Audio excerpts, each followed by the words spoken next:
Hello everyone, कैसे हैं आप सभी लोग। उम्मीद है आप सब अच्छे होंगे।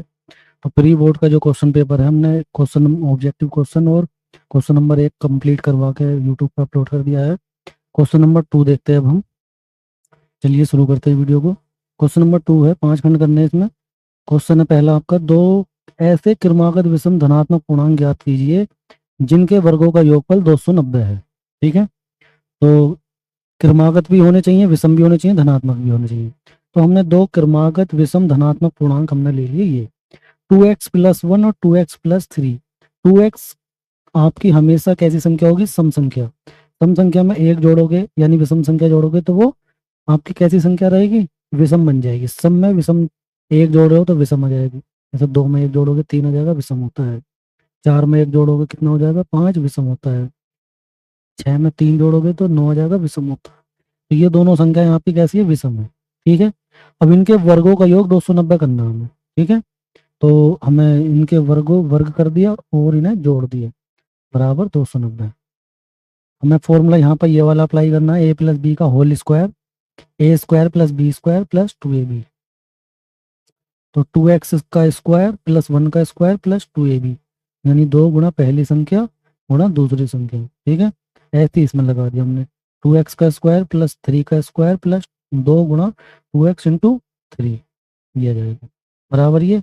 अब 2x का होल स्क्वायर करेंगे तो यानी 4x स्क्वायर आ जाएगा। 1 का स्क्वायर 1, इनकी मल्टीप्लाई करेंगे 4x, इसका स्क्वायर ये आ जाएगा 4x स्क्वायर, 3 का स्क्वायर 9, इन सब की मल्टीप्लाई करेंगे 12x आ जाएगा। ठीक है, अब क्या करेंगे हम? 4x स्क्वायर को जोड़ेंगे तो 8x स्क्वायर आ जाएगा, और 4x और 12x को जोड़ेंगे तो 16x हो जाएगा। 1 और 9 10 हो जाएगा, बराबर ये। अब हम राइट साइड से जो है लेफ्ट साइड में 290 को लेकर आएंगे, तो ये जो प्लस का है तो इधर आकर माइनस का हो जाएगा। ठीक है, अब 10 प्लस का, ये माइनस का, तो माइनस का ही बचेगा। 290 में से 10 घटा देंगे तो आपका आ जाएगा कितना? 280। इसके बाद अब हमने देखा ये 10 8 से जो है दो तीनों के तीनों डिवाइड हो जाएंगे, तो 8 से कर देंगे भाग। 8 एकम 8, 8 दूनी 16, 8 से काटेंगे तो 35 बार कट जाएगा। ठीक है, ये आ जाएगा, ये आएगा। अब यहाँ पे इसके फैक्टर करने, अब हमें 35 के ऐसे टुकड़े करने हैं, ऐसे दो नंबर चाहिए। गुणा करने पे 35 आ गया और घटाने पर कितना आना चाहिए? 2। 7 पंजे 35, 7 में से 5 घटाएंगे 2x आ जाएगा। इसकी कर देंगे multiply, 7x minus 5x, bracket open कर देंगे, बाहर प्लस है तो चिन्ह नहीं बदलेंगे, ऐसे ही लिख देंगे दोनों को। ठीक है, अब पहले वाले दो में से कॉमन लेंगे। पहले दो में से x कॉमन आएगा ओनली, तो x कॉमन ले लेंगे। इसके बाद यहाँ से कॉमन आएगा -5, तो -5 कॉमन लेंगे, यहाँ से प्लस का x बचेगा और यहाँ से प्लस का 7 बचेगा। 5 सत्ते 35, क्योंकि माइनस कॉमन ले चुके हैं तो प्लस हो जाएगा। ये दोनों ऑलवेज सेम आने चाहिए। ठीक है, अब ये कॉमन आ जाएगा। अब यहाँ से बचेगा तुम्हारा x, यहाँ से बचेगा -5, तो ये आएगा तुम्हारा। ये इनकी गुणा 0 के बराबर है, तो यानी कि या तो ये 0 होगा या ये 0, दोनों 0 के बराबर कर देंगे। दोनों 0 के इक्वल करा तो यहाँ से तो आएगा x का मान माइनस के साथ, यहाँ से आएगा x का मान 5। अब इसके बाद जो है हमारा जो है x का मान जो माइनस के साथ है, ये अमान्य है। ये नहीं होना चाहिए, ये नहीं हो सकता। क्यों? क्योंकि संख्याएं हमारी कैसी है? धनात्मक है। धनात्मक है यानी x का मान, या जैसे हमने 2x+1 माना था, इसमें यदि x का मान आप -7 रख दोगे तो ये माइनस के 13 आएगा, क्योंकि माइनस के 13 संख्या नहीं होनी चाहिए। हमारी संख्या कैसी होनी चाहिए? सम संख्या, वो धनात्मक संख्या। ठीक है, तो -5 वाला सही है, ये वाला सही नहीं है। तो पहली विषम धनात्मक संख्या 2x+1 थी, x की जगह रख देंगे हम 5, तो 5 में 10 रहे 11। दूसरी क्रमागत विषम धनात्मक संख्या आ जाएगी तुम्हारी 2x+3, 2 पंजे 10 और 3 13, 13 आ जाएगी। ठीक है, यानी अभी संख्या हमारी 11 और 13 हो जाएंगी। तो ये सवाल यहाँ पर कंप्लीट हो गया है। इसके बाद देखते हैं दूसरा क्वेश्चन इसका। दूसरा क्वेश्चन ये है, दो अंकों की संख्या के अंकों का योग तो 9 है, इस संख्या का 9 गुना संख्या के अंकों को पलटने से बनी संख्या के 2 गुना है, तो वह संख्या ज्ञात कीजिए। तो माना संख्या का जो इकाई का अंक हमने मान लिया y, x और y यानी इकाई का अंक, ये दहाई का अंक, तो दहाई का अंक हमने मान लिया x। तो जो संख्या होगी हमारी वो इस रूप की होगी 10x + y, क्योंकि कोई भी संख्या जैसे 15 है, 15 को अगर ओपन करके लिखना चाहें तो ऐसे लिखेंगे 1 गुणा 10 और 5 गुणा 1। इकाई वाली संख्या को 1 से गुणा करते हैं, दहाई वाली को 10 से, तभी यहाँ पर 15 आएगा। तो यहाँ पे इकाई वाली को 1 से गुणा करके लिखा हमने और x को 10 से गुणा करके, तो 10x + y आ जाएगा। ठीक है, इन्होंने बोला था अंकों का योग कितना है, 9 है। अंकों का योग जो 9 है आपका, वो हमारे पास ये हो जाएगा x प्लस वाई बराबर 9। अब यहाँ पर इन्होंने बोला है संख्या के अंकों को पलटने से बनी संख्या जो आएगी। अच्छा, जब हमारे पास इकाई का अंक y था और दहाई का अंक x था, तो संख्या ये आई। उन्होंने बोला अंकों को पलट दिया, जैसे पहले हमने 15 दिया, अब क्या होगी 51। ऐसी अंकों को पलट दिया तो यहाँ तो y आ जाएगा, यहाँ x आ जाएगा, तो 10y प्लस x। इकाई का अंक जो था वो दहाई का बन जाएगा, जो दहाई का था वो इकाई का। अब इन्होंने बोला संख्या का करना है 9 गुना, और जो पलटी संख्या है उसका करना 2 गुने के बराबर है। ठीक है, तो यहाँ पर जो है हमारे पास संख्या तो ये थी, इसका 9 गुना हो गया, और जो पलटी संख्या आ गई ये इसका 2 गुना कर दिया, इन दोनों को बराबर कर दिया। अब इसके बाद हमने अंदर गुणा कर दी, तो 9 ढाई 90 और 9 एकम 9, 2 ढाई 20 और 2 एकम 2, ये आ जाएगा। एक्स वाले टर्म एक तरफ कर देंगे, वाई वाले दूसरी तरफ। तो एक्स वाला टर्म इधर लाएंगे तो माइनस का हो जाएगा, वाई वाला इधर ले जाएंगे तो ये भी माइनस का। तो इसमें से इसे घटा दिया तो 88x, यहाँ से घटाया तो 11x। अब 11 से जो कट जाएगा, 11 अट्ठे 88, 11 कम 11, तो यानी कि y का मान क्या आएगा, 8x आएगा।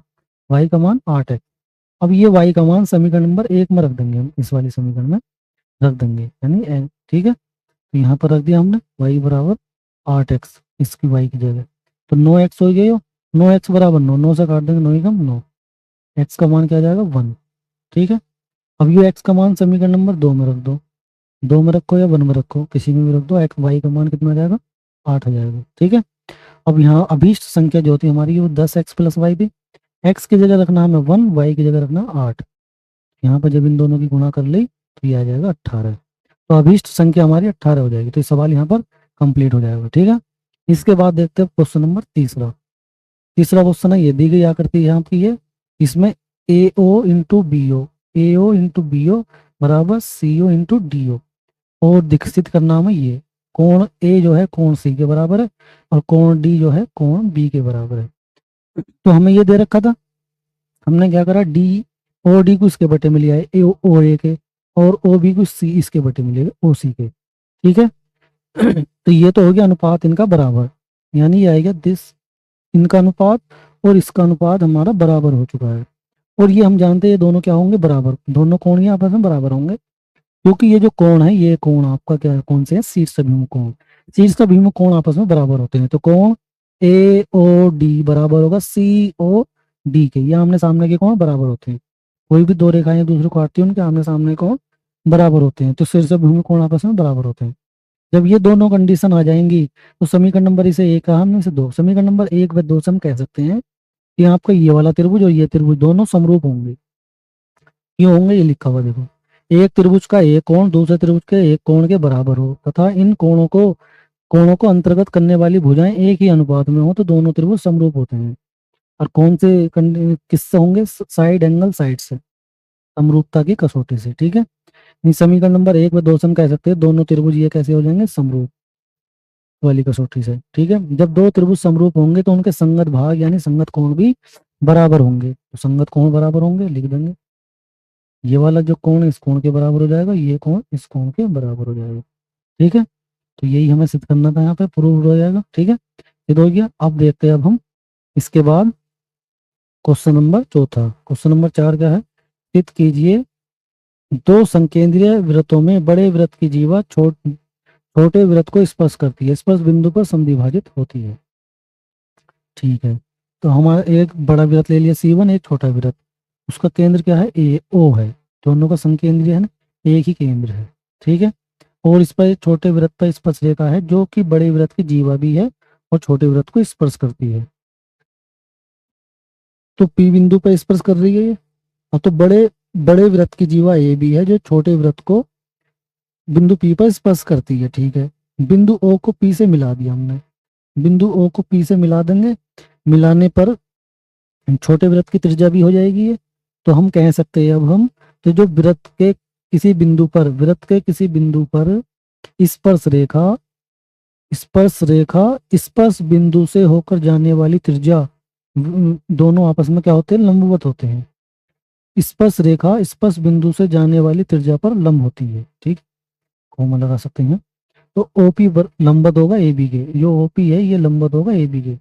जब ये लंबवत होगा तो ये जो ए बी है आपकी, ये बड़े वृत्त की जो जीवा भी है, तो वृत्त के केंद्र से जीवा पर आप यदि लंब डालते हो तो उसे दो बराबर भागों में वो काट देती है। तो लिख देंगे, हम जानते हैं कि वृत्त के केंद्र से जीवा पर डाला गया लंब उसे समद्विभाजित करता है, तो ए पी बराबर बी पी। तो ये क्वेश्चन यहाँ पर कंप्लीट हो जाएगा। ठीक है, इतना ही करना है इसमें। अब देखते हैं इसका क्वेश्चन नंबर ई। एक थैले में 3 नीली, 2 सफेद और 4 लाल गेंद है। यदि इस थैले में से एक गेंद यादृच्छा यानी रैंडमली निकाली जाती है, इसकी क्या प्रायिकता है कि वह गेंद सफेद है, नीली है और लाल है। तो नीली गेंद 3 थी, सफेद गेंद 2 थी और लाल गेंद 4, टोटल हो जाएंगे हमारी 9। ठीक है, तो एक सफेद गेंद निकालने की प्रायिकता, सफेद गेंदों की संख्या ऊपर लिखेंगे, कुल गेंदों की संख्या नीचे। तो सफेद गेंद 2 थी और 9 टोटल है 9, 2/9 इसका आंसर आ जाएगा। एक नीली गेंद निकालने की प्रायिकता, तो नीली गेंदों की संख्या ऊपर, टोटल कुल गेंदों की संख्या नीचे। तो नीली गेंद कितनी है 3, टोटल कितनी है 9, 3 से काट देंगे, 3 ही कम 3 थी, 1/3 हो जाएगी। एक लाल गेंद निकालने की प्रायिकता, लाल गेंदों की संख्या ऊपर, टोटल गेंदों की संख्या नीचे। लाल कितनी है 4, 4/9। तो ये सवाल यहाँ कंप्लीट हो जाएगा। ठीक है, देखते हैं इस क्वेश्चन का, इस खंड का लास्ट क्वेश्चन, क्वेश्चन नंबर 6।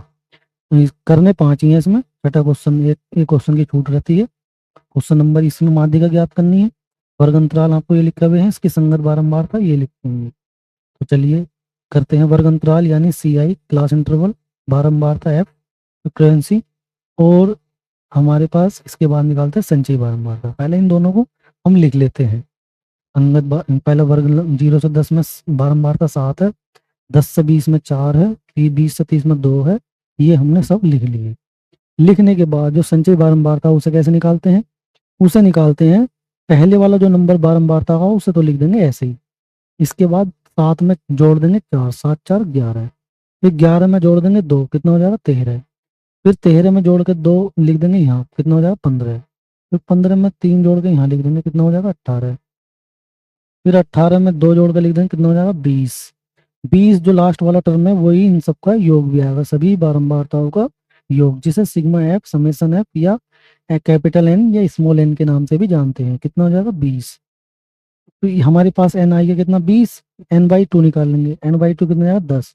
अब हम चेक करेंगे संचयी बारंबारता में 10 से ठीक बड़ा मान कौन सा है, ऊपर से चेक करेंगे। तो 7 तो नहीं है, 11 है, 11 जो है 10 से बड़ा है, 10 से बड़ा है। तो इसके सामने वाला जो वर्ग अंतराल है आपका, ये 10 से 20, ये हमारा बन जाएगा माध्यिका वर्ग। ठीक है, जिसमें से ये वाला नंबर L1 होता है, ये वाला नंबर L2, ये भी लिख देंगे हम।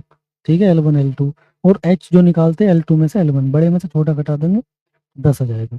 अब इसके बाद जो ये वर्ग अंतराल माध्यिका वर्ग आया, इसके सामने वाली जो इसके सामने वाली जो बारंबारता उसे F कहेंगे, और ठीक उससे ऊपर में संचयी बारंबारता में उसे CF कहेंगे। ठीक है, तो CF कितना हो जाएगा 7, F कितना हो जाएगा 4। तो हमारे पास ये आ जाएंगे, सारी वैल्यू आ गई। फॉर्मूला इसका ये माध्यिका का फॉर्मूला L1 प्लस n/2, इसे स्मॉल n/2 भी लिख देते हैं, माइनस CF बटे F इंटू H। तो यहाँ पर सारी वैल्यू पुट कर देंगे। L1 कितना 10 है, n/2, n तो 20 था, n/2 10 था, तो 10 लिख दिया। CF कितना 7, H कितना 10 है, बटे में कितना 4, F का मान। तो 10 में से 3 गए, 10 में से 7 गया 3, 3 दाई 30 बटे 4, 4 से इसे काट देंगे, 4 से इसे काटेंगे, 4 7 28, बचेगा 2, पॉइंट लगाएंगे, हो जाएगा 20, 4 पंजे 20। तो ये 7.5 और 10 को मिलाकर कर देंगे 17.5। तो 17.5 इसकी माध्यिका आ जाएगी। ठीक है, तो ये सभी के सभी 6 के 6 क्वेश्चन मैंने इस वीडियो में करवा दिए हैं। तो 6 के 6 क्वेश्चन आपके कंप्लीट हो गए। आई होप कि आपको सभी के सभी क्वेश्चन समझ आ गए होंगे। ठीक है, यदि कोई डाउट है तो आप कमेंट बॉक्स में हमें बता सकते हैं। चलिए मिलते हैं जल्दी नेक्स्ट वीडियो में नए क्वेश्चन के साथ। तो वीडियो को लाइक करके जाना ना भूलें। ठीक है, ओके बाय।